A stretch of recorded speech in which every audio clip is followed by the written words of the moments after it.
Tasks. The Tasks feature allows staff to create and assign tasks related to patient care.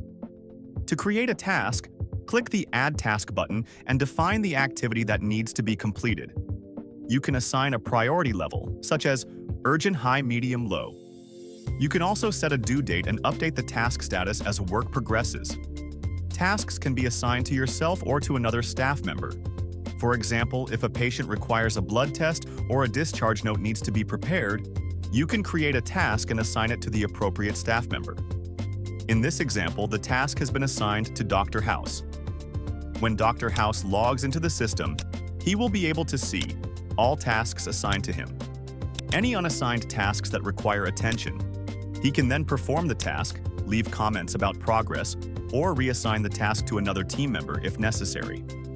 Once completed, the task status can be updated to completed. Tracking. Task progress. Tasks can move through different stages. Pending, ongoing, completed. Every time a task is created or its status changes, the update is automatically recorded in the patient timeline.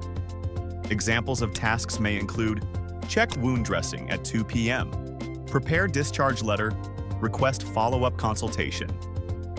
Tasks help promote accountability and coordination, especially during staff shift changes. Tasks Board. The Tasks Board page provides a centralized view of all tasks across patients. This board helps the nursing and clinical teams ensure that important work is not missed. From this board, staff can assign responsibilities, monitor task progress, track completion status.